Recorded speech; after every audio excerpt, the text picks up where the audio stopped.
The courthouse smelled of old wood and broken promises. I stood in the marble hallway, my arms aching from the weight of the carrier where my 3-month-old daughter slept, oblivious to the world that was about to shatter around us. The fluorescent lights buzzed overhead, harsh and unforgiving, casting shadows that made everyone look like ghosts. My reflection in the polished floor showed a woman I barely recognized.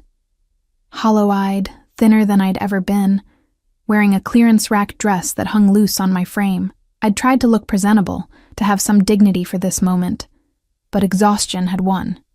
It always did these days. The baby stirred, making those small sounds that meant she'd wake soon, hungry and demanding in the way only infants could be. I swayed automatically, a motion that had become as natural as breathing. 3 months of sleepless nights, of doing this alone, of watching my bank account dwindle to almost nothing. 3 months since I'd discovered the truth about Marco, my husband, the man I'd loved with everything I had, the man who'd promised me forever and given me exactly 3 years before discarding me like trash. Room 304, Family Court Division. The numbers swam in my vision as I approached the heavy oak door. Through the small window, I could see him already sitting inside with his lawyer, a man in an expensive suit who probably cost more per hour than I made in a week at the diner. Marco looked good. He always looked good. Dark hair, perfectly styled, suit that probably cost more than my rent, that easy smile he'd given me on our first date, back when I'd believed in fairy tales. And next to him, draped over him like expensive perfume, was her, Valentina Corso. I'd seen her pictures on social media, had tortured myself scrolling through images of them together at restaurants I could never afford, parties in penthouses I'd never visit. She was everything I wasn't, polished, elegant, with that effortless beauty that came from money and time, and never having to worry about choosing between diapers and groceries. Her red dress probably cost more than my car. Her laugh, even muffled through the door, sounded like champagne bubbles. My hand shook as I reached for the handle. This was it. The end of everything I'd built my life around.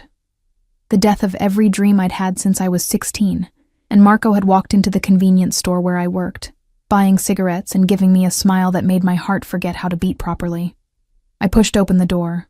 The room fell silent. Marco's laugh died mid-sound, his face going slack in a way I'd never seen before.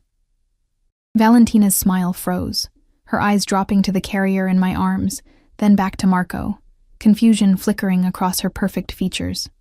"Sorry I'm late," I said, my voice steadier than I felt. Traffic was bad. That was a lie.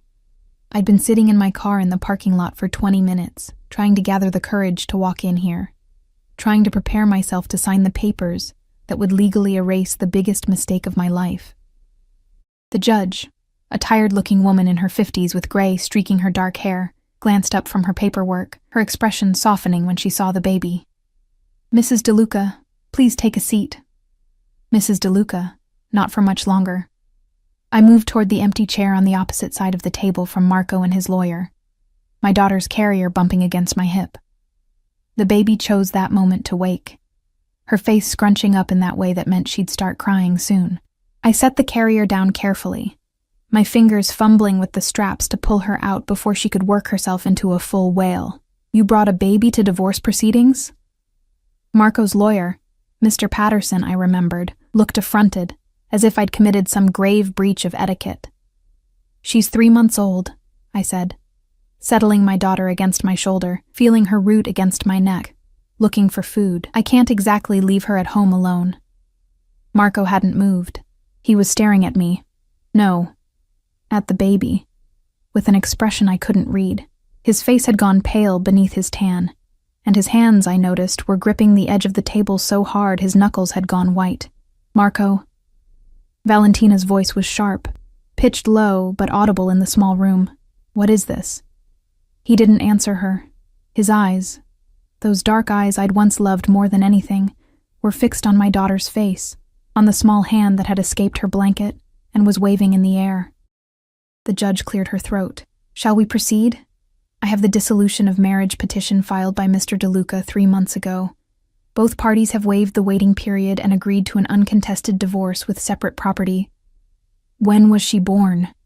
Marco's voice cut through the judge's words like a knife through silk. It was rough, raw in a way I'd never heard it before. I looked at him directly for the first time since entering the room. February 14th, Valentine's Day. Ironic, isn't it? 3 months ago. His voice was flat now, emotionless. I filed for divorce 3 months ago. Yes. I shifted the baby to my other shoulder, trying to soothe her growing fussiness. I got the papers in the hospital. You have excellent timing. Valentina's perfectly manicured hand landed on Marco's arm. Marco, what is she talking about? Who is this woman? His wife, I supplied helpfully, meeting her shocked gaze. Well, for another few minutes at least. Gianna DeLuca, though I'll be going back to Moretti after this. I paused, then added, and this is Lucia, his daughter. The silence that followed was so complete. I could hear the clock on the wall ticking, could hear someone walking past in the hallway outside, could hear my own heartbeat thundering in my ears. Marco stood up so abruptly, his chair scraped against the floor with a sound like a scream. That's not... You can't... Can't what? Something hot and bitter rose in my throat, months of pain and anger and exhaustion bubbling up all at once. Can't prove she's yours? I have the DNA test in my bag if you want to see it. Can't believe you'd have a child with me? Why not? We were married, Marco. We had sex. This is what happens. You told me you were on birth control. His voice was accusatory now, and I saw Valentina flinch beside him. I was. My daughter started to cry in earnest now, her small face turning red. I stood, bouncing her automatically, years of maternal instinct packed into 3 short months. 99% effective isn't 100%. Congratulations. You're in the lucky 1%. The judge was watching this exchange with the weariness of someone who'd seen too many families implode in this room. Perhaps we should take a short recess. No. I surprised myself with the firmness in my voice. No, let's just get this over with. He wants a divorce. I'm here to give him one. I don't want anything from him. No alimony, no child support, nothing. He can sign away his parental rights while we're at it. We'll be fine on our own. That was a lie, too. I had $300 in my checking account. I was 2 months behind on rent, and my car was making a sound that promised an expensive repair I couldn't afford. But I'd figure it out. I always did. Gianna! Marco started, but I cut him off. Don't say my name like that. Don't look at me like I'm the one who did something wrong here. My voice cracked, and I hated myself for it, hated the tears that were threatening to fall. You want to know when I found out I was pregnant? 3 days after I found the messages on your phone. 3 days after I discovered you'd been sleeping with her for 6 months while I was planning our future, picking out baby names for children I thought we'd have together someday. I saw Valentina's face go white, saw her hand slip from Marco's arm. I found out I was pregnant on the same day I found out my marriage was a lie.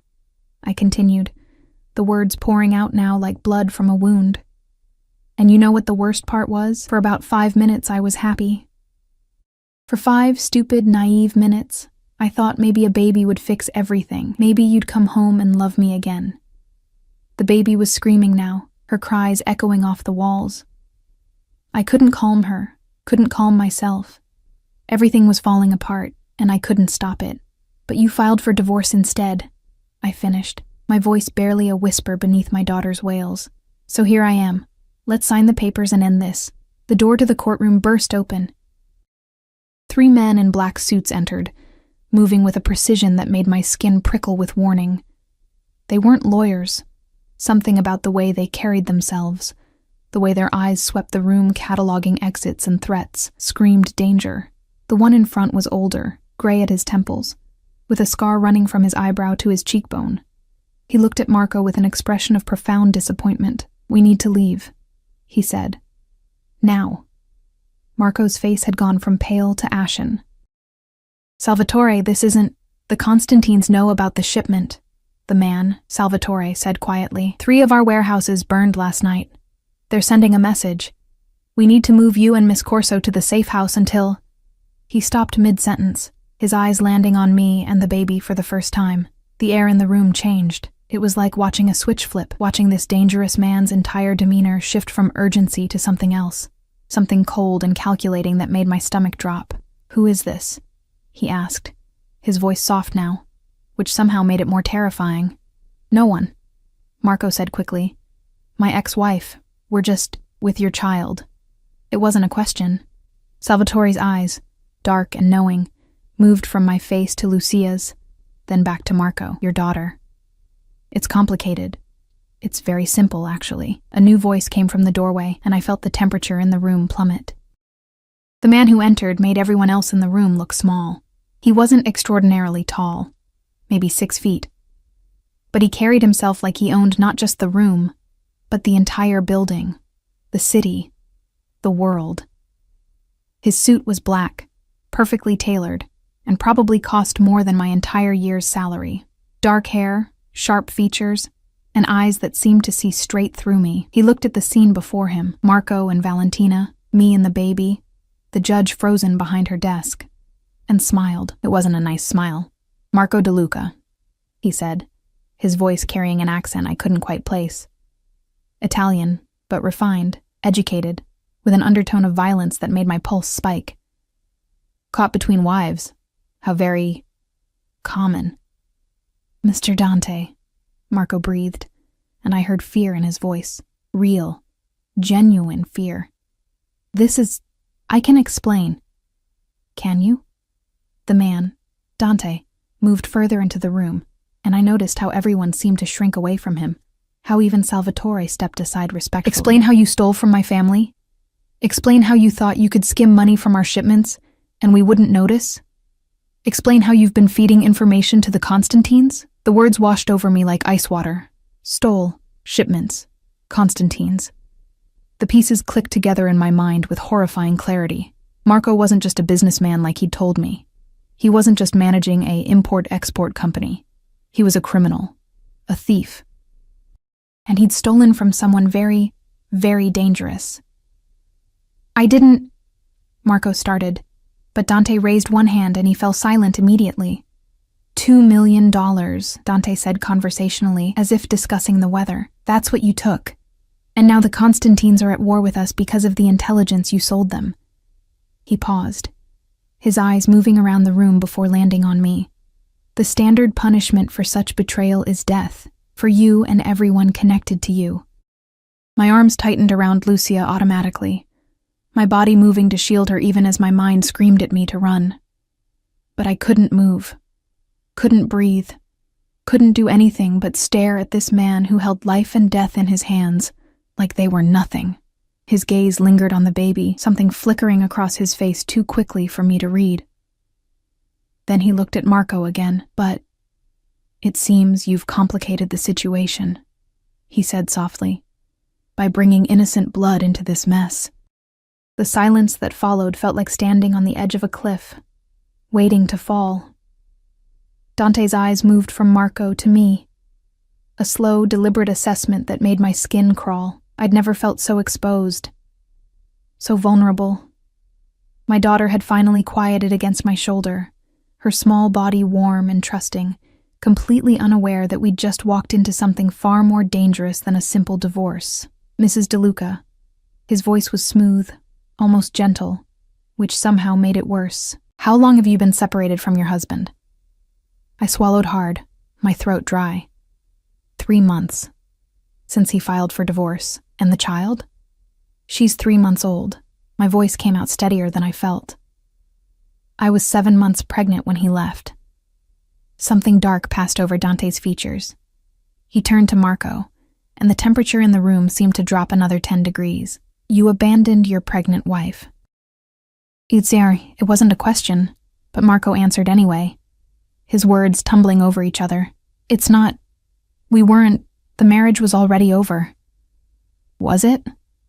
Dante's voice cut through Marco's excuses like a blade. "Or did you simply decide it was over when you found something prettier?" His gaze flicked to Valentina, who had pressed herself against the wall, her perfect makeup unable to hide her terror. "Miss Corso. The daughter of Judge Corso, if I'm not mistaken. How convenient for Marco to have a lover whose father could make certain legal troubles disappear." Valentina made a small sound, somewhere between a whimper and a gasp. "Please," Marco said, and I'd never heard him beg before. This has nothing to do with them. Gianna and the baby. They're not part of this. They don't know anything. Precisely. Dante moved closer to me, and every instinct I had screamed at me to back away, to run, to protect my daughter. But my legs wouldn't move. She knows nothing. She's innocent. And yet, because of your stupidity, her life is now in danger. What? The word escaped me before I could stop it. Dante's eyes met mine, and for a moment, I saw something in them that might have been regret or pity. Neither option was comforting. The Constantines don't care about innocence, he said quietly. They care about revenge. Marco betrayed my family, which means war. And in war, everyone connected to the traitor becomes a target.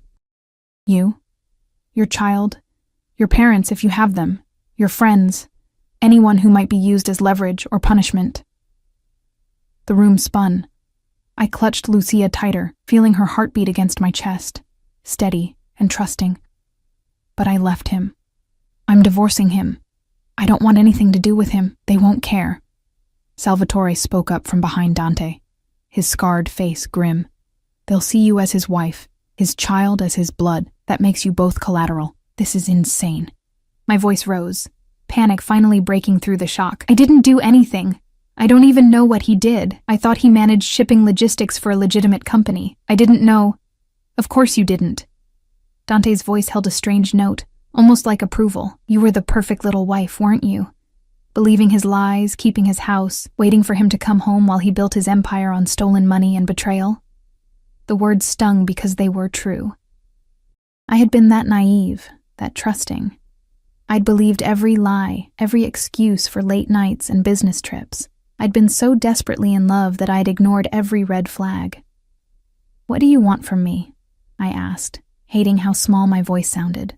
Dante studied me for a long moment, his expression unreadable. Then he turned to Marco. $2 million. You have 72 hours to return what you stole, plus interest. 20%, compounded monthly since you began your theft. That brings your debt to approximately $3 million. Marco's face went gray. I don't have that kind of money. I spent it. Investments. The apartment. Then you'll liquidate everything you own. Dante's voice was flat, final. The penthouse, the cars, the offshore accounts I know you have. Everything. And if you're still short, you'll work it off. 5 years of service to my family, doing exactly what I tell you, when I tell you. And if I refuse, the smile Dante gave him was terrifying in its pleasantness. Then I'll kill you here and now, and your daughter will grow up knowing her father died a thief and a coward. His eyes slid to Valentina. And Miss Corso will learn that loving the wrong man has consequences. You can't... Valentina started. But Salvatore moved toward her and she fell silent, pressing harder against the wall. I can do whatever I want, Dante said mildly. That's what power means, Miss Corso. Something you'll understand soon enough, since you're now part of this mess, too.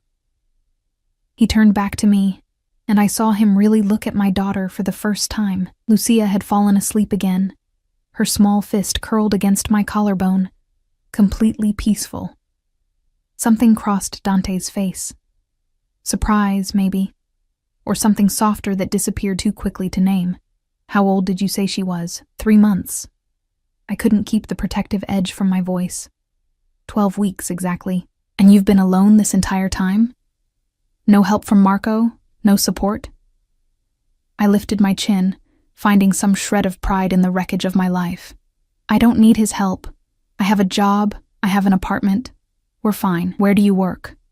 The question was asked casually, but nothing about this man was casual. Every word felt like a test. Every answer a potential trap. Ruby's Diner on 5th Street, I said. I waitress. Night shifts mostly, so my neighbor can watch Lucia while she sleeps. And during the day? I sleep when she sleeps, when she lets me. I knew I sounded defensive, but I didn't care. I'm managing. Are you? His gaze moved over me, cataloging details I wished he couldn't see. The dark circles under my eyes, the way my clothes hung loose, the tremor in my hands from exhaustion and fear. You look like you haven't slept properly in months. When was the last time you ate a full meal? I eat.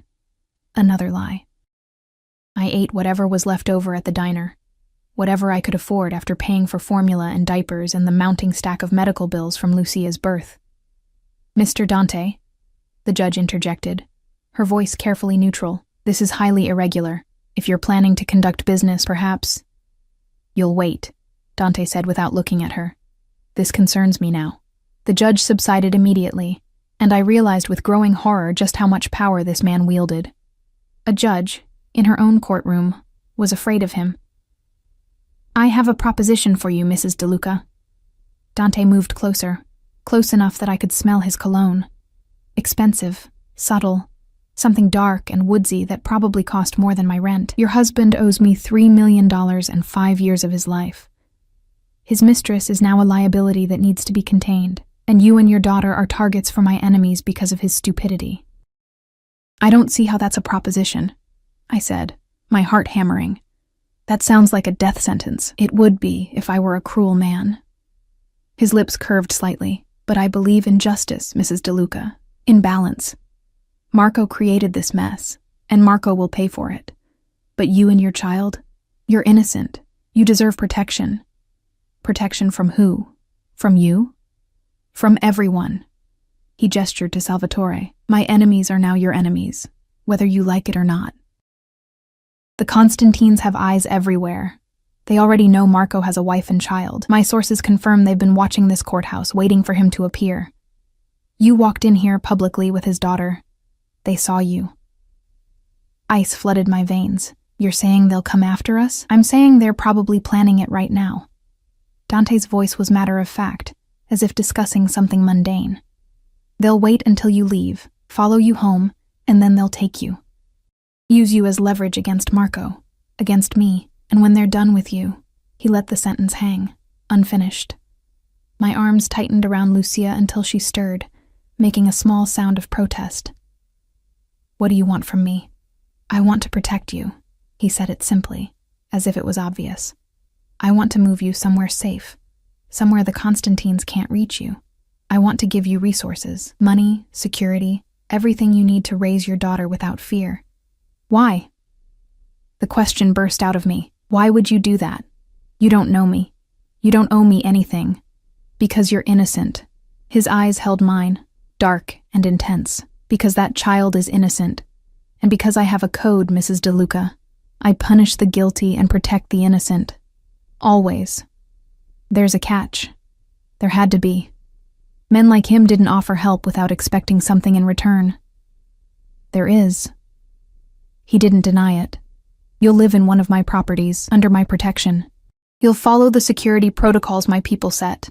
You'll accept my help, my money, my guards, and in return, you'll be safe. That's it? I just let you control my life? I prefer the term protect. His voice was dry.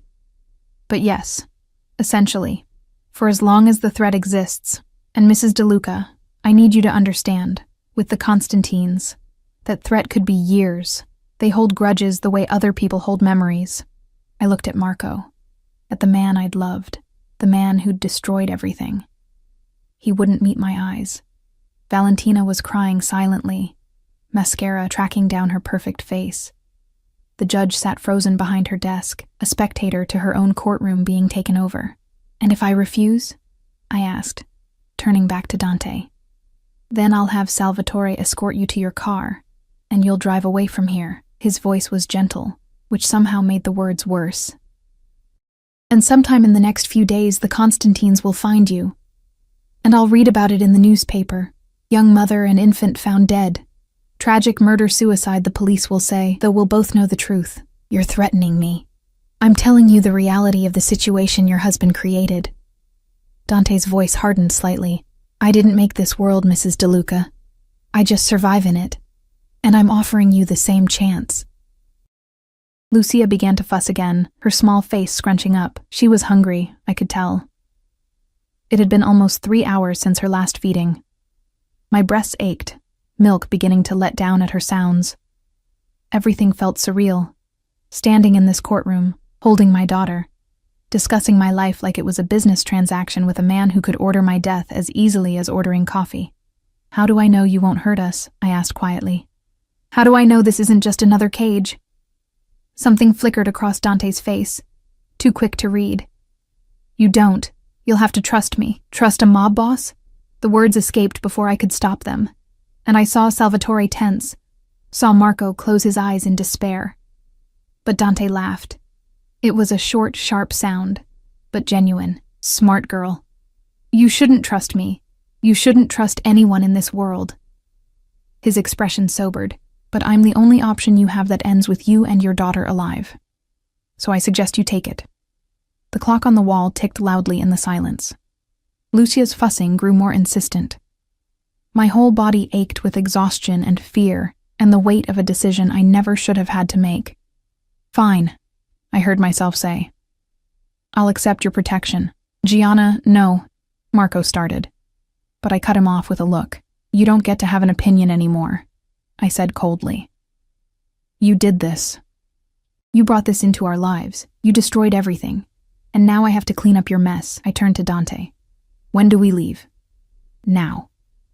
He gestured to Salvatore. My men will take you to your apartment. You'll pack what you need, quickly, and then we'll move you to a secure location. I have to work tonight. My shift starts at 6. You don't work at Ruby's Diner anymore, Dante said firmly. You don't work anywhere. Your only job now is to stay alive and raise your daughter. I'll handle everything else. But I can't just... The rent, my neighbor, my things will all be taken care of. His voice brooked no argument. Salvatore will handle the logistics. You just need to pack clothes, personal items, anything important. We leave in 1 hour. It was happening too fast. Everything was spinning out of control, and I couldn't catch my breath. Couldn't think.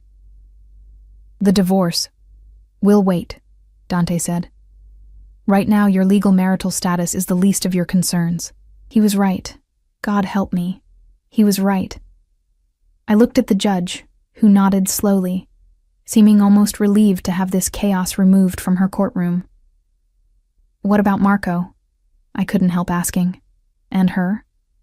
Marco will be coming with us, Dante said, his voice cooling. He has work to do, debts to pay. As for Miss Corso, he looked at Valentina with something like distaste. She's compromised now, too. The Constantines know about her, know she was involved with Marco. She'll need protection as well, though she'll be housed separately. Lucky me, I muttered, then immediately regretted the bitterness in my voice. But Dante smiled slightly, a real smile this time. Indeed.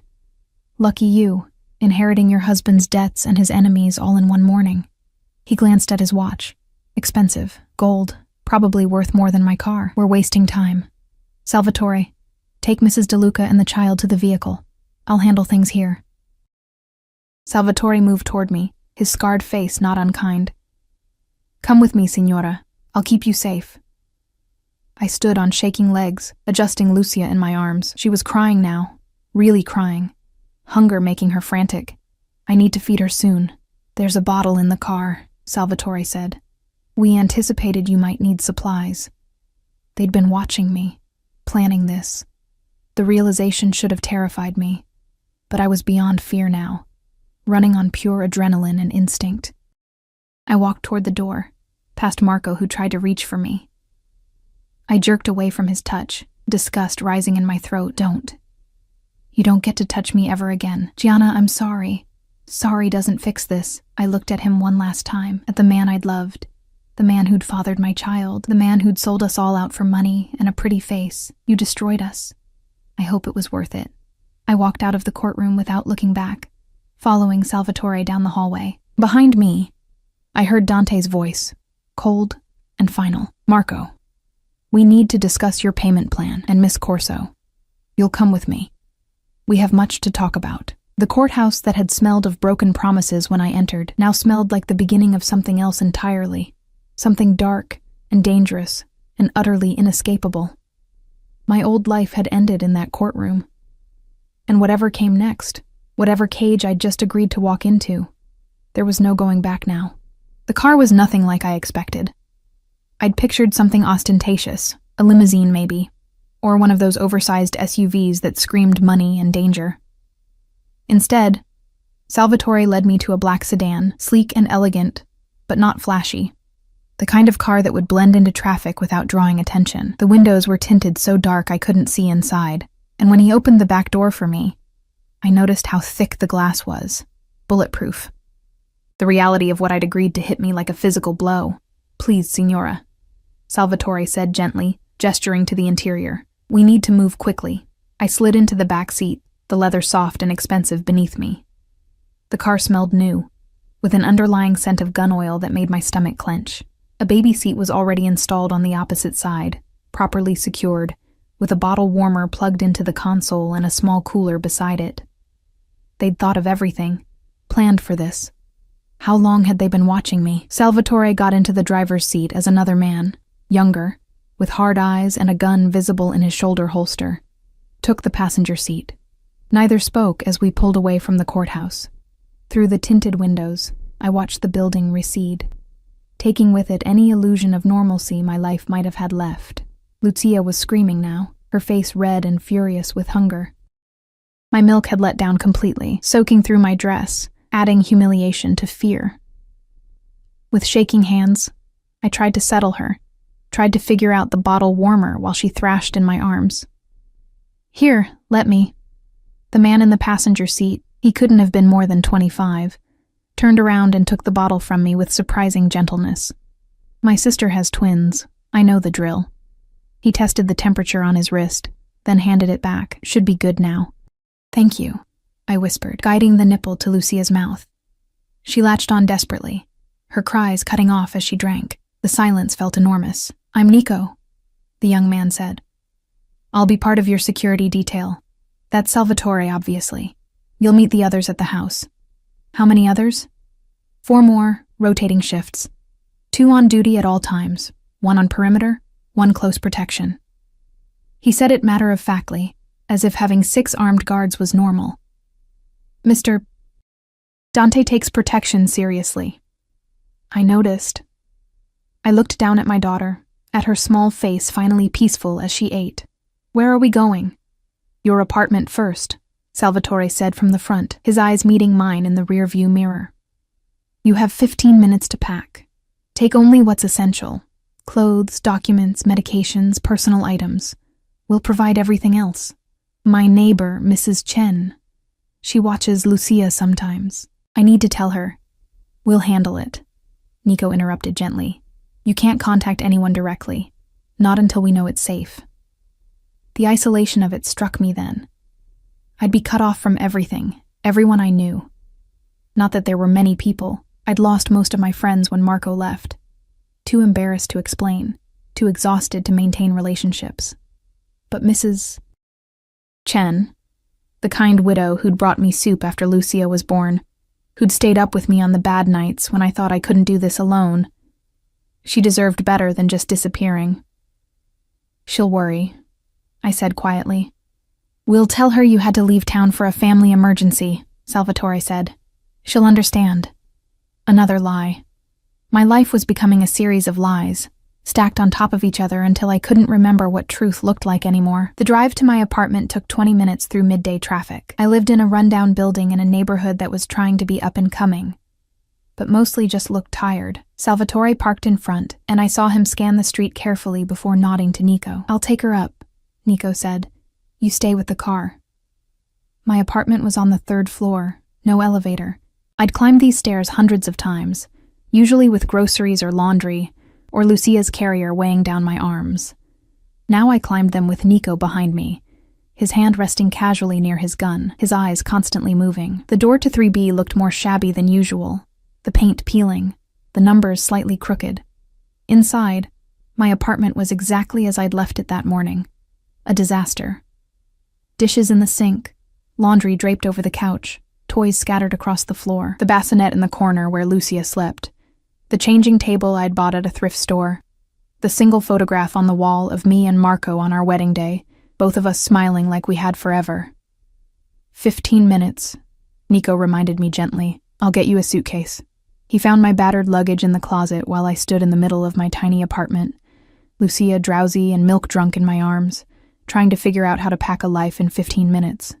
Documents first. I grabbed Lucia's birth certificate, my own documents, my passport that I'd never used because Marco had always been too busy for the honeymoon he'd promised. Medical records, the envelope with the DNA test I'd paid for, proof that Marco couldn't deny his daughter. My small jewelry box, nothing valuable, but my grandmother's ring was in there. The only thing I had left of her. Clothes next. I threw things into the suitcase without folding, without thinking. Jeans, shirts, underwear, nursing bras, Lucia's tiny outfits, so small they barely seemed real. Diapers, wipes, the stuffed rabbit Mrs. Chen had given her. "Signora, we need to go," Nico said, after what felt like seconds but must have been close to 15 minutes. "Wait." I grabbed the photo off the wall, then hesitated. Did I really want to take this with me? This lie of a marriage? This proof of my stupidity? I left it on the counter, face down. Nico carried the suitcase while I carried Lucia, now completely asleep, milk-drunk, and unaware that we were leaving the only home she'd ever known. In the hallway, I saw Mrs. Chen's door crack open, her weathered face peering out. "Gianna? Where are you going with that young man?" I opened my mouth to lie, to tell her the story Salvatore had prepared. But the words stuck in my throat. She'd been so kind to me, so patient with my midnight knocking when I was desperate and didn't know how to make Lucia stop crying. "Family emergency," I managed. "I have to go out of town for a while." Her eyes, sharp despite her age, moved from me to Nico to the gun barely concealed under his jacket.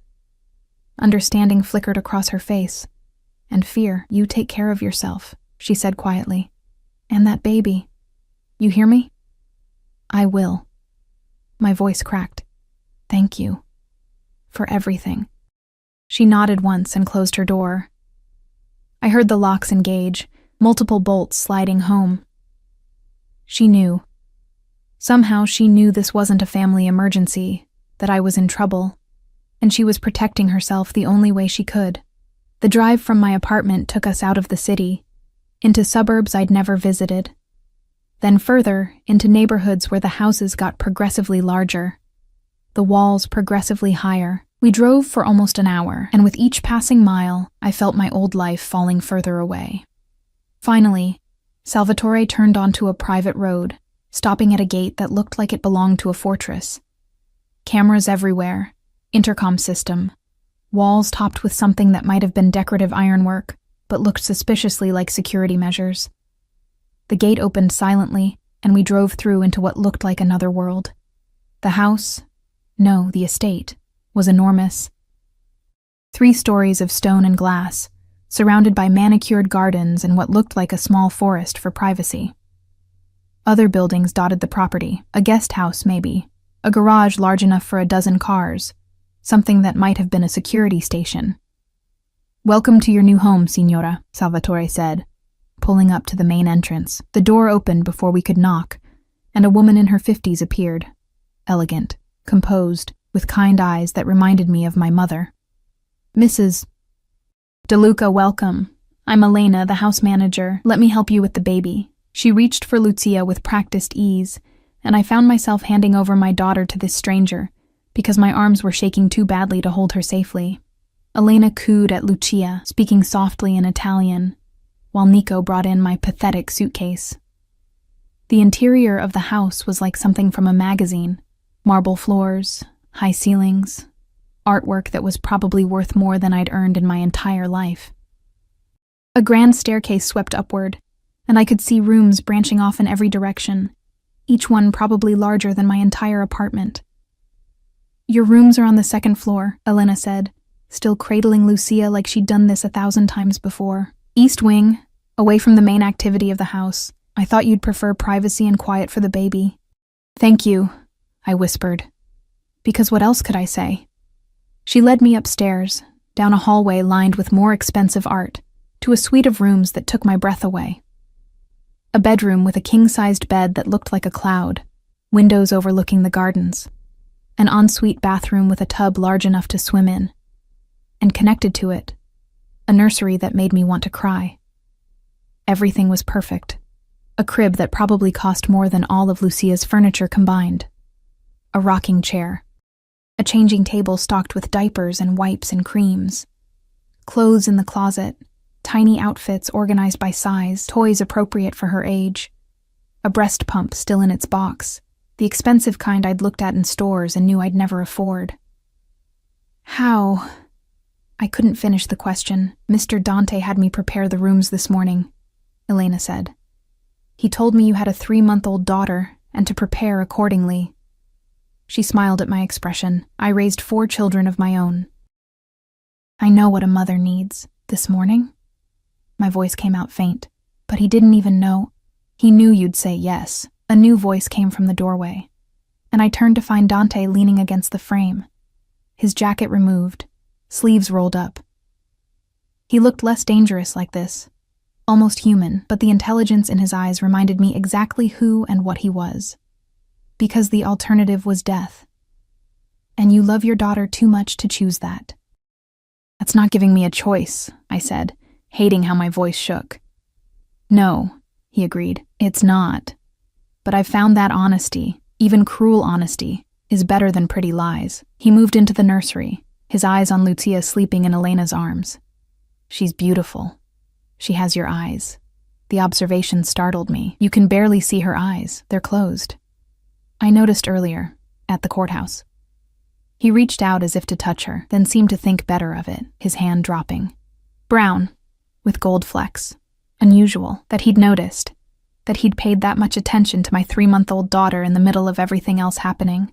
Sent a shiver through me that wasn't entirely fear. Elena, would you mind? He gestured to Lucia. Of course, signore.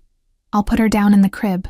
Let Mrs. DeLuca rest. Elena moved past him, settling Lucia with practiced efficiency, before slipping out of the room. And then it was just me and Dante, alone in this perfect nursery that felt like a beautiful cage. I should explain the rules, he said, his voice businesslike now. You're free to move anywhere on the estate, the house, the gardens, the grounds. But you don't leave without security, and you don't leave without my permission. No phone calls to friends or family without approval and monitoring. No social media, no internet activity that could be traced. You're a ghost until I say otherwise. A prisoner, I corrected. A protected asset. His eyes met mine, dark and unreadable. There's a difference. Is there? Yes. A prisoner wishes to escape. I'm hoping you'll be smart enough to understand that staying is survival. He moved closer, close enough that I could smell his cologne again, close enough to see the flecks of gray at his temples, the faint scar along his jaw. The Constantines are looking for you right now. They have informants everywhere, police, hospitals, social services. If they find you, they'll take you and your daughter, and they'll use you to hurt Marco, to hurt me, to send a message that betrayal has consequences. I didn't betray anyone. You married a traitor. In their eyes, that's enough. His voice softened slightly. I know this isn't fair. I know you're frightened and angry, and this is the last place you want to be. But I give you my word. While you're under my protection, no harm will come to you or your daughter. Can you say the same about anywhere else? I couldn't. He was right. And we both knew it. I looked at Lucia, sleeping peacefully in her expensive crib. Surrounded by luxury I could never have provided. She was safe here, fed, warm, protected. What kind of mother would I be to refuse that because of pride? What do you want from me? I asked quietly. Really, men like you don't do things out of kindness. He smiled. A sharp, knowing expression. Smart girl. You're right. I want something. He paused as if considering his words. I want you to be visible. What? Marco betrayed me, embarrassed me, made me look weak. His voice hardened. My enemies are circling, thinking this is their chance to strike. I need to show them that I'm still strong, still in control, still someone to be feared. He gestured around the nursery. And what shows more strength than protecting the innocent? Than taking in the abandoned wife and child, giving them everything, while punishing the man who wronged them? Understanding dawned, cold and clear. You want to use us, for appearances. I want to show the world that I value loyalty and honor above all else. He met my eyes steadily. Yes, there's a benefit to me. But there's also a benefit to you. Safety, security, everything your daughter needs. We both get something out of this arrangement. And if I refuse to be part of your display, you won't. He said it with absolute certainty.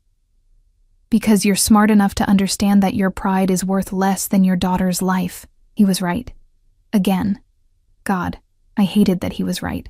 How long? I asked. How long do we stay here living like this? Until the threat is eliminated. He checked his watch again. That same expensive gesture. Marco has $3 million to repay and 5 years of service to complete. The Constantines need to be handled. Negotiations or elimination, depending on how reasonable they're willing to be. These things take time. Years. I said flatly. You're talking about years. Possibly. He didn't sugarcoat it. Or it could be resolved in months. These situations are fluid. Lucia stirred in her crib, making the small sounds that meant she'd wake soon. My breasts ached, reminding me it was almost time to feed her again. My whole body hurt with exhaustion, and this conversation, this entire day, felt surreal. I need to rest, I said, because I couldn't process anymore, couldn't make any more decisions. Please. Dante nodded, moving toward the door. Elena will bring you anything you need. Food, supplies, whatever. You just have to ask. He paused in the doorway, looking back at me. For what it's worth, Mrs. DeLuca, I am sorry. You didn't deserve this. No, I agreed quietly. I didn't. He left, and I was alone with my daughter in our golden cage, surrounded by luxury that felt like a lie, safety that came with chains I couldn't see but could definitely feel. I moved to the crib, looking down at Lucia's perfect face. She was dreaming, her small features peaceful and untroubled. She'd never remember this day, never know how her world had changed in the space of a few hours. She'd grow up in this house, with guards and gates and a life I'd never imagined, and I'd do whatever it took to keep her safe, even if it meant selling my freedom to a man more dangerous than any I'd ever known, even if it meant becoming part of a world I didn't understand, playing a role in a game where I didn't know the rules. My old life was gone. The question now was what kind of life would take its place, and whether I'd recognize myself when it was over. The first week passed in a strange blur of exhaustion and hypervigilance. I slept more than I had in months. Real sleep, deep and dreamless, because Elena insisted on taking Lucia for a few hours each night so I could rest. I ate meals I didn't have to cook, prepared by a chef I never saw but whose food was better than anything I'd tasted in years.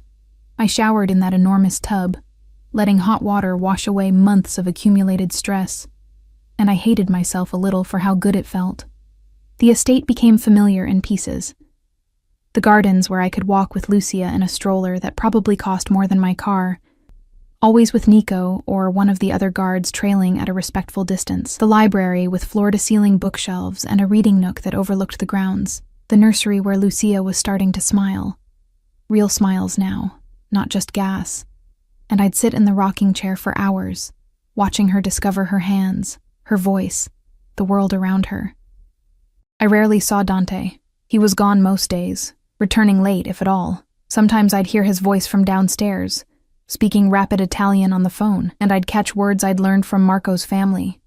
Business, shipment, problem. Once, at 2 a.m. when I was feeding Lucia, I saw him in the gardens below my window, pacing like a caged animal, phone pressed to his ear, his face hard in the moonlight.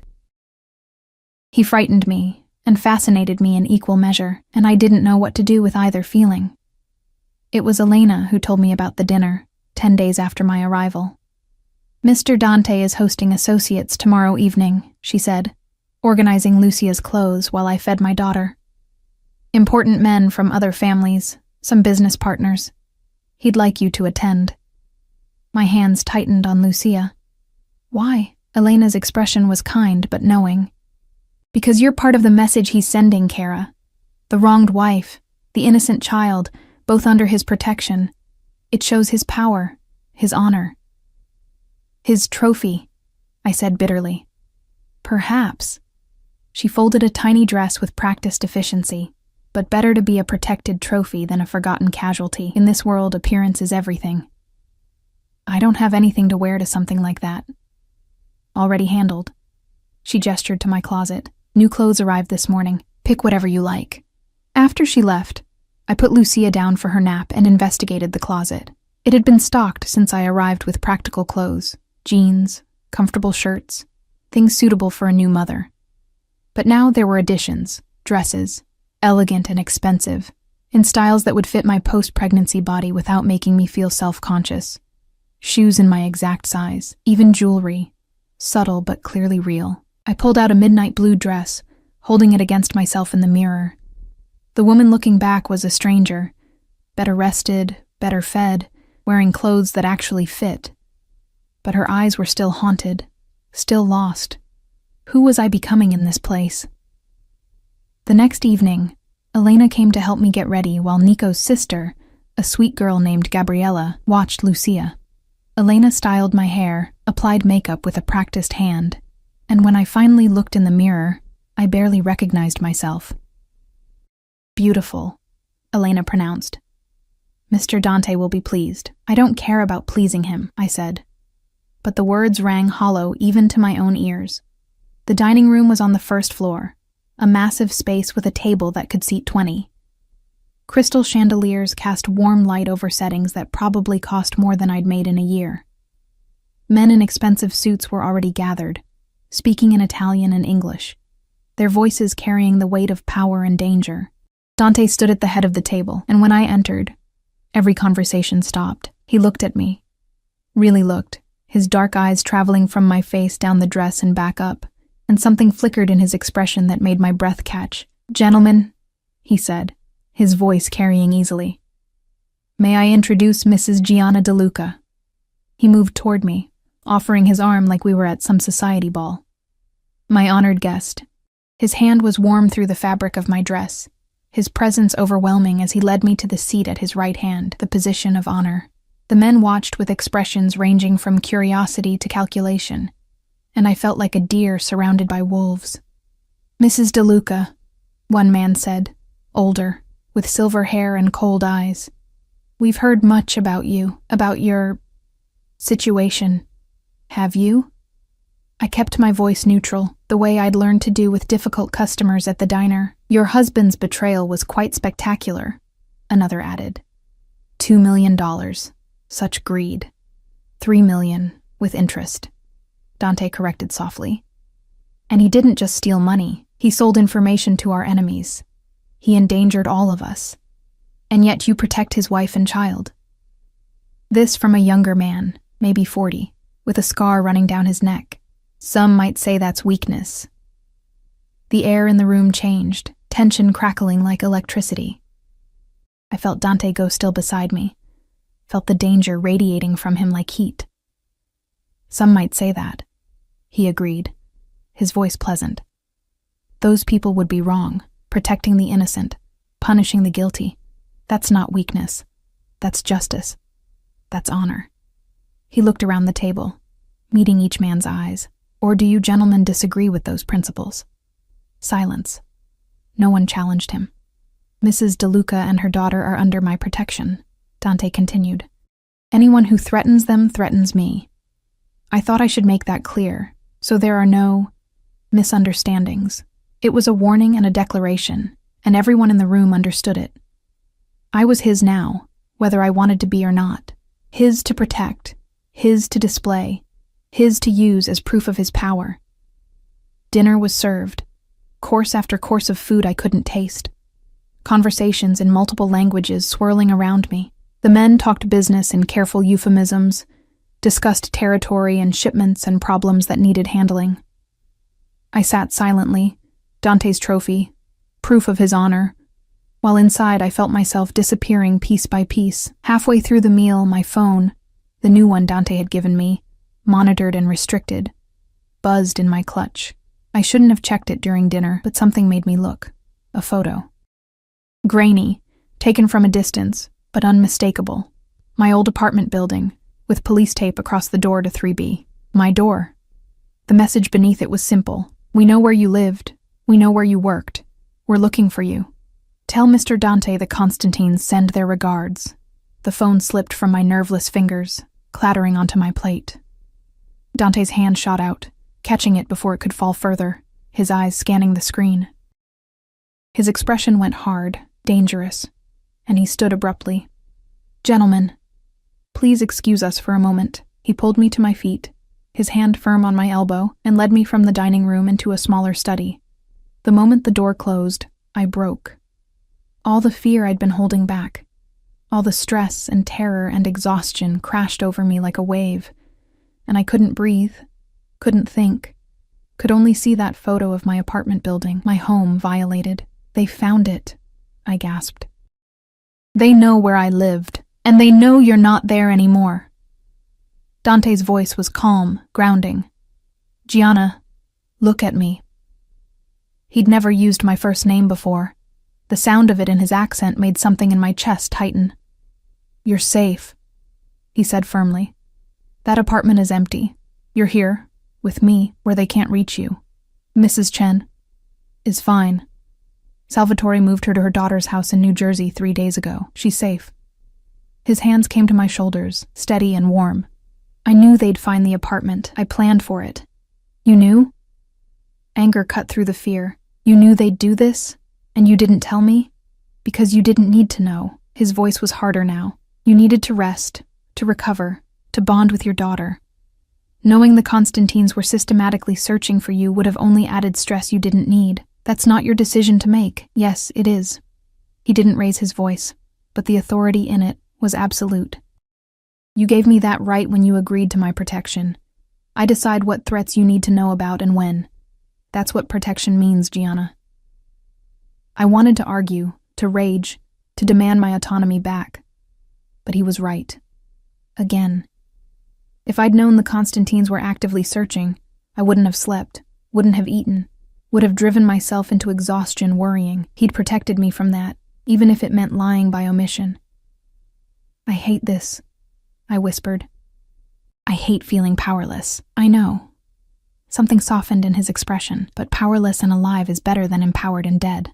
A knock at the door interrupted us. Nico's voice came through. Boss, we have a situation. Dante's jaw tightened. What kind of situation? Marco. He's here, demanding to see his wife and daughter. My stomach dropped. He can't. I don't want to see him. You don't have to. Dante's voice was firm. Stay here. I'll handle this. But I couldn't. Something in me, anger, maybe, or the need to finally confront the man who'd destroyed my life, made me follow Dante out of the study, through the house, to the main entrance where Marco stood between two guards, looking disheveled and desperate. Gianna. He lurched toward me, but the guards held him back. Thank God. I need to talk to you. I need to explain. There's nothing to explain, I said, my voice cold. You stole money? You sold information? You put us in danger.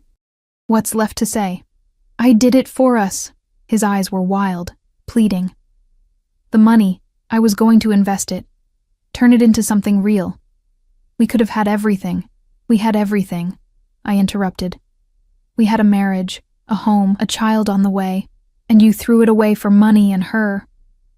Valentina means nothing. Don't. I moved closer, close enough to see the dark circles under his eyes, the stubble on his jaw, the guilt and fear written across his face. Don't lie to me anymore. I'm done with your lies. Is this where you want to be? He gestured wildly at the mansion, at Dante standing behind me like a dark angel. With him? A criminal? A killer? You made me a criminal's wife the day you stole from his family. I shot back. At least he's honest about what he is. You pretended to be something you weren't for 3 years. I love you. You don't know what love is. My voice cracked. All the pain of the past months rising up. Love doesn't abandon. Love doesn't betray. Love doesn't serve divorce papers to a pregnant woman in a hospital bed. Marco flinched like I'd struck him. I was scared. I didn't know what to do. So you ran. I felt Dante's presence behind me, solid and steady. You ran to her, you ran from your responsibilities, and now you're running here, trying to what?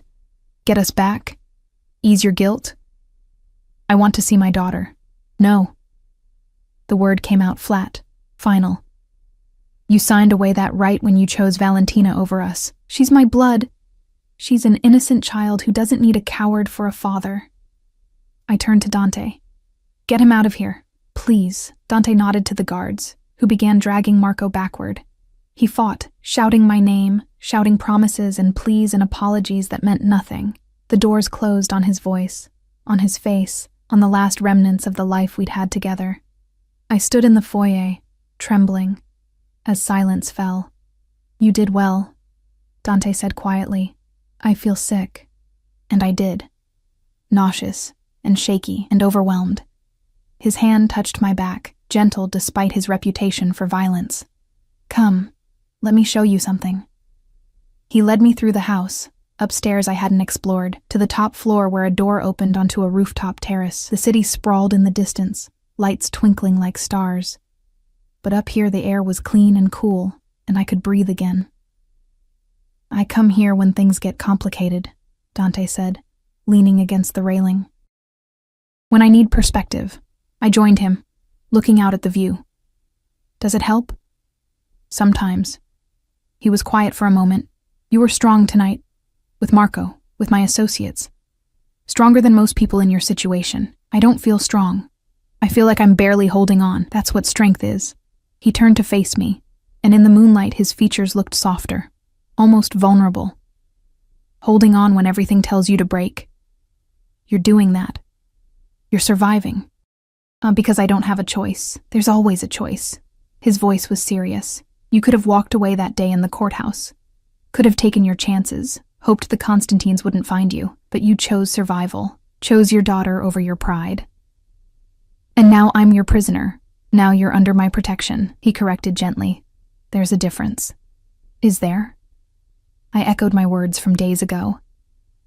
Because it still feels like a cage, he moved closer, close enough that I could feel the warmth of him in the cool night air.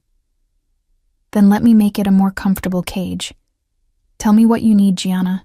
What would make this bearable? The question surprised me. Why do you care? Because you're my responsibility now. His eyes held mine, dark and intense. And I take my responsibilities seriously. Something in his voice, in the way he looked at me, made my heart beat faster. It wasn't fear. Or not just fear. It was something more complicated. Something dangerous in its own way. I need to know my daughter is safe, I said. I need to know this isn't forever. And I paused, unsure if I should voice it. What? He was so close now I could see the gold flecks in his dark eyes, could count the individual strands of gray at his temples. I need to know you won't hurt us, I whispered. That this protection is real, not just another game. His hand came up to my face, his thumb brushing my cheek in a gesture that felt too intimate, too dangerous. I've done many terrible things in my life, Gianna. Hurt many people who deserved it and some who didn't. But I swear to you, on my honor, on my name, on everything I hold sacred, I will never harm you or your daughter. You are mine to protect, and I keep what's mine safe. The possessiveness in those words should have frightened me.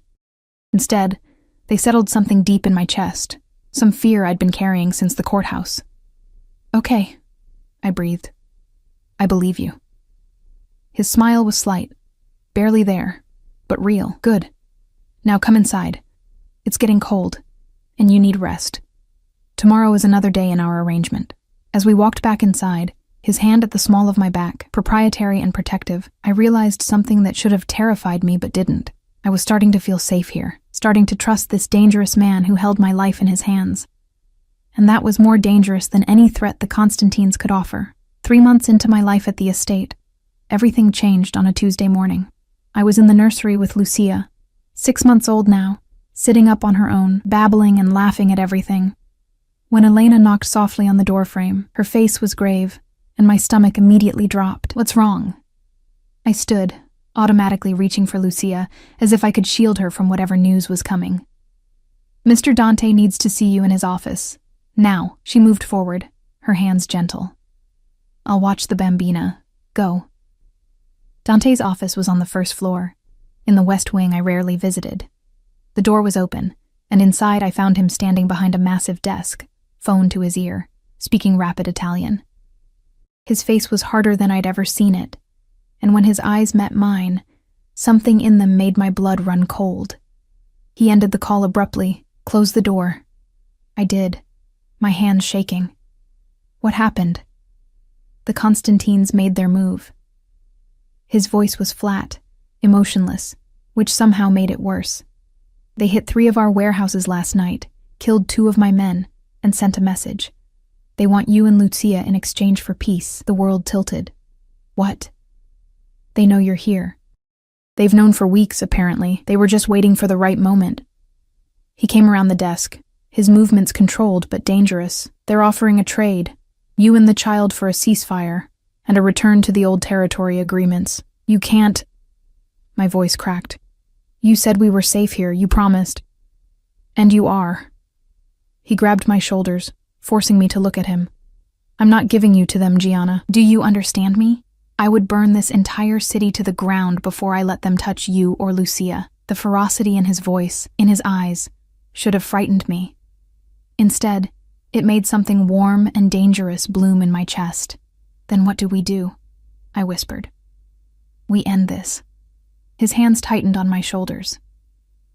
Tonight, I'm meeting with Constantine himself, along with the heads of the other families. We're going to settle this once and for all. A meeting? That sounds like a trap. It is. His smile was sharp, predatory. But it's one I'm prepared for. I've spent 3 months planning for this moment, building alliances, gathering intelligence. The Constantines think they're strong, think they can demand whatever they want. They're wrong. He moved to a cabinet, pulling out a file folder thick with documents. Marco's been useful, actually, singing like a canary about every Constantine operation he knows about. Every dirty deal, every illegal shipment, every judge and cop on their payroll. I've been feeding this information to the FBI for weeks. When I walk into that meeting tonight, I'll have leverage they can't ignore, and if that doesn't work, his expression went cold. Then we go to war. And I will win, Gianna. I always win. I believed him. God help me, I believed him completely. I want you and Lucia moved to the safe room until this is over, he continued. It's reinforced, fully stocked with its own security system. Salvatore and Nico will be with you. If anything goes wrong, don't. I couldn't hear him plan for his own death. Don't talk like that. I have to. His hand came up to my face, cupping my cheek with surprising gentleness. Because if something happens to me, you need to know what to do. There's money in an account under your name. Enough to disappear, to start over somewhere safe. Salvatore has the details. He'll get you out of the country if necessary. Dante. His name came out broken, and I realized with shocking clarity that I didn't want him to leave, didn't want him to walk into danger, didn't want to lose this man who'd become something I couldn't quite define over the past 3 months. I'll come back, he said softly. I promise you, Gianna. I'll come back. Then he kissed me. It wasn't gentle or tentative. It was claiming, possessive, desperate. His hand fisting in my hair, his body pressing mine against the desk.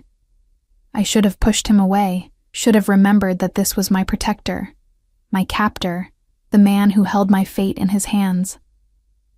But instead, I kissed him back, pouring 3 months of confusion and fear and something that felt dangerously like trust into the contact. When he pulled back, we were both breathing hard. When this is over, he said, his voice rough. We're going to talk about this, about us. But right now, I need you to go to the safe room and stay there until I come for you. I nodded, unable to speak, and let him lead me from the office. The safe room was in the basement, accessed through a hidden panel in the wine cellar. It was larger than I expected, a small apartment really, with beds and a bathroom and enough supplies to last weeks. Lucia's portable crib was already set up, along with diapers and formula, and everything we might need. How long has this been here? I asked Salvatore as he settled us in. Mr. Dante had it built the day after you arrived, he said. He's been planning for every contingency. Of course he had. Dante planned everything, controlled everything, protected what was his with the same intensity he used to destroy his enemies. Hours passed. Nico and Salvatore took turns keeping watch while I paced with Lucia, trying to keep her entertained, trying not to imagine what was happening above us. The safe room had no windows, no way to see outside, and the isolation was suffocating. Around midnight, the lights flickered. Salvatore's hand went to his gun immediately. "Stay back." "What's happening?" I clutched Lucia tighter. "I don't know. Could be nothing." The lights went out completely, plunging us into darkness. Emergency lighting kicked in a second later, dim and red.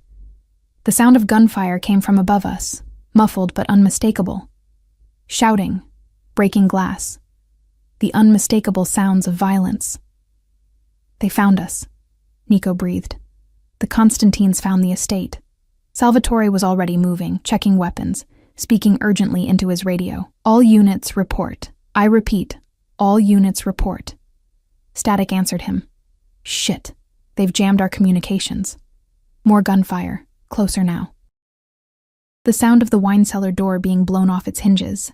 "Get in the back room," Salvatore ordered, pushing me toward a smaller door I hadn't noticed. "Lock it from the inside. Don't open it for anyone except Mr. Dante or me. What about you? We'll hold them off as long as we can." Nico's young face was grim but determined. "Now go!" I ran, Lucia screaming in my arms, and slammed the door behind us. My fingers fumbled with the lock, a heavy deadbolt that slid home with a solid thunk. The room was tiny, barely larger than a closet, with a single cot and nothing else. Outside I heard the sounds of fighting. Gunshots, so many gunshots, and shouting in Italian and English. Salvatore's voice commanding and fierce. Nico's younger one, defiant. Then other voices I didn't recognize, and the terrible sounds of hand-to-hand combat, then silence. Horrible, complete silence. Lucia was hysterical now, her screams echoing in the tiny space. I tried to soothe her, tried to stay quiet, but she was 6 months old and terrified, and nothing I did could calm her. The door handle rattled. "Mrs. DeLuca." A voice I didn't recognize, smooth and cold. "We know you're in there. Open the door and we won't hurt the baby." I pressed myself against the far wall, my hand over Lucia's mouth to muffle her cries. She fought me, her small face red and furious, and I hated myself for it, but I couldn't let them hear her, couldn't let them know exactly where we were. "We can blow the door," the voice continued, "but that would be messy, dangerous for the child. You don't want that, do you?" A second voice, older. "Forget this. We don't have time. Dante's men are regrouping. We're not leaving without them. Constantine wants them both." The sound of something being placed against the door. The beep of a timer. They were going to blow it open. I looked around desperately for another exit, for anything that could save us, but there was nothing. Just walls and a cot, and the certainty that in seconds, men with guns would break through and take us or kill us or worse. Lucia screamed against my palm, and I whispered apologies into her hair, promised her I was sorry, so sorry, for everything, for marrying Marco, for being naive, for bringing her into this world of violence and danger. The explosion never came. Instead, the sound of gunfire erupted again, different this time. Closer, more controlled, and then a voice I recognized, rough with fury. "Where are they?" "Dante." "Safe room back section," Salvatore's voice answered, strained with pain. "Boss, we tried to hold them." "You did well. Nico?" "Alive. Barely." The door rattled again, but different this time. "Gianna, it's me. Open the door." I stumbled forward, my legs shaking so badly I almost fell, and fumbled with the lock. The door swung open, and there was Dante, blood splattered across his face and shirt, his eyes wild until they landed on me and Lucia. "Are you hurt?" He grabbed me, his hands running over my arms, my face checking for injuries. "Did they touch you?" "No, we're okay." I couldn't stop shaking. "Salvatore, Nico, we'll live." His jaw was tight. "The Constantines won't. Come on, we need to move. Now." He led us out of the safe room, stepping over bodies I tried not to look at. The wine cellar was destroyed, the beautiful bottles shattered and leaking red across the floor like blood. More bodies in the hallway. The house above was chaos, smoke and broken furniture and the sounds of his men securing the perimeter. Dante took us to his bedroom, a space I'd never seen before, masculine and austere, and locked the door behind us. He pulled out his phone, making calls in rapid Italian, while I sank onto the bed with Lucia, finally letting myself shake apart. When he finished, he came to kneel in front of me, his bloody hands gentle as they cupped my face. It's over. What? Constantine himself came for you. He thought he could end this by taking you directly. Dante's smile was terrifying. He was wrong. He's dead. I killed him myself in the foyer. His sons are dead. His lieutenants are dead or in FBI custody based on the information Marco provided. The Constantine family is finished. I stared at him, trying to process. So we're safe? You're safe. He said it like a vow. The threat is eliminated. The other families have already agreed to peace terms. No one will challenge me now, not after tonight. And no one will ever threaten you or Lucia again. Dante. I didn't know what to say, how to express the tangle of emotions in my chest. He kissed me again, softer this time, but no less intense. I know. We'll talk later. Right now, you need rest, both of you. He stood, moving toward the door. I have men to tend to, bodies to handle, police to pay off. Stay here, sleep. I'll be back before morning. Don't leave. The words escaped before I could stop them. Please, just stay for a few minutes. Something in his expression softened. He locked the door again and came back to the bed, sitting beside me. Lucia, exhausted from crying, had finally fallen asleep in my arms. He looked at her for a long moment, then at me. I meant what I said earlier, he said quietly. About us. About talking. I know. My voice was barely a whisper. I think I need to say something first. What? Thank you. I met his eyes. For protecting us. For keeping your promise. For everything. His hand came up to brush a strand of hair from my face. You don't need to thank me for doing what I should have done from the beginning. What do you mean? I mean that somewhere in the past 3 months, you stopped being an obligation and became something else. He paused, as if choosing his words carefully. Something important. Something I would kill for. Something I would die for. My heart stuttered. Dante. I'm not good at this, he continued. At feelings. At vulnerability. I've spent my whole life being hard. Being strong. Being what this world requires. But you and Lucia, you've changed something in me. Made me want things I never wanted before. Like what? Like a family. The words were simple but carried enormous weight. Like a life that isn't just violence and power. Like someone to come home to who doesn't fear me but trusts me. I do trust you. And I realized as I said it that it was true. Somewhere along the way, in this gilded cage, with this dangerous man, I'd found something I'd lost with Marco. The ability to trust, to believe, to hope. I shouldn't, but I do. He kissed me again, and this time it felt like a promise. When he pulled back, his eyes were serious. I want you to stay, not as a prisoner, not as someone under protection, but because you choose to. I want to give you and Lucia the life you deserve. Safety, comfort, a future. But I need you to choose it. Choose me. Dante, I'm still married. To a man who betrayed you, who's currently working off his debt in one of my warehouses. His voice was firm. A man who will sign whatever divorce papers I put in front of him because he values his life more than his pride. That marriage is over, Gianna. It's been over since the moment he filed those papers. He was right. That marriage had died long before I ever walked into that courthouse. But starting something new, with this man, in this world. It was terrifying and exhilarating and completely insane. I'm scared, I admitted. Good. His hand found mine, lacing our fingers together. Fear means you're smart enough to understand what this world is. But bravery means choosing to live in it anyway, on your terms. So I'm asking you, what are your terms? I looked at Lucia sleeping peacefully in my arms, then at Dante with his bloody clothes and his intense eyes and his promise of protection and something more.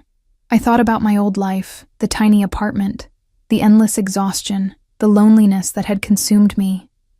And I thought about the past 3 months, the safety, the rest, the way this dangerous man had become someone I looked forward to seeing, someone who made me feel seen and valued and protected. My terms, I said slowly, are that this is a partnership, not you controlling me, not me being your trophy or your obligation. We're partners, equals. His eyebrow rose. Equals? In my world? In our world, I corrected. If I'm staying, if I'm choosing this, then it has to be ours. Both of us, building something together. For a long moment, he just looked at me. Then he smiled, a real smile, warm and genuine and almost boyish. Partners, I can work with that. And Lucia comes first, always. Whatever we are, whatever we become, she's the priority. Agreed. His hand came up to touch her sleeping face, so gentle it made my throat tight. She deserves the world. We'll give it to her. And I need time, I continued. Time to figure out who I am now, what I want, what this all means. I'm not ready to jump into something new when I'm barely out of something old. Take all the time you need. His voice was serious. I'm not going anywhere, and neither are you, if I have anything to say about it. The possessiveness should have bothered me. Instead, it felt like coming home. 6 months later, I stood in a courthouse again. Different one this time. Different circumstances entirely. The judge signed the final divorce papers, and just like that, I was no longer Gianna DeLuca. I was Gianna Moretti again, free and legally unbound from the man who'd nearly destroyed me. Dante was waiting outside with Lucia, almost a year old now, toddling around with his hand holding hers, her laugh echoing through the hallway. When he saw me, he scooped her up and came to meet me, his eyes questioning. "It's done," I said. He kissed me right there in the courthouse hallway, deep and claiming, while Lucia giggled between us. "Good. Because I have something to ask you." "What?" He set Lucia down, her small hand clutching his finger for balance, and pulled a small box from his pocket. "I'm not good at traditional, and this probably breaks every rule about timing and appropriate relationship progression, but I know what I want. And I've learned that waiting for the perfect moment is pointless. The perfect moment is now, with you. With her." He opened the box. The ring inside was beautiful, a sapphire surrounded by diamonds, elegant and unique. "Marry me," he said. "Not because you have to, not because you're trapped or scared or have no other options. Marry me because you want to, because somewhere in this mess, we found something real. Because I love you, Gianna. I love you and Lucia both, and I want to build a life with you that's more than just protection and obligation." I looked at him, this dangerous man who'd become my safety, this killer who held my daughter with infinite gentleness, this crime boss who'd somehow become the most honest man I'd ever known. "Yes," I said, and watched his face transform with joy. "Yes, I'll marry you."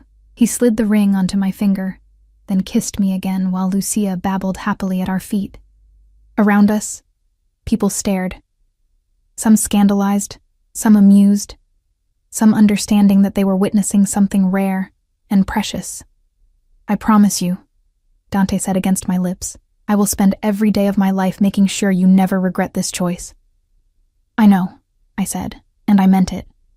Because somewhere between that first courthouse and this one, between fear and trust, between captivity and choice, I'd found something I never expected. A real partnership, a real family, a real future. My old life had ended in violence and betrayal. My new life was beginning with honesty and love and a man who'd proven that protection and possession could become something softer, something stronger, something that looked a lot like forever. And as we walked out of that courthouse together, Dante carrying Lucia, his other hand laced with mine, both of us wearing matching rings that promised commitment and choice and love, I realized that sometimes the most beautiful things grow from the darkest soil. Sometimes salvation wears a dangerous face, and sometimes the cage you fear becomes the home you choose.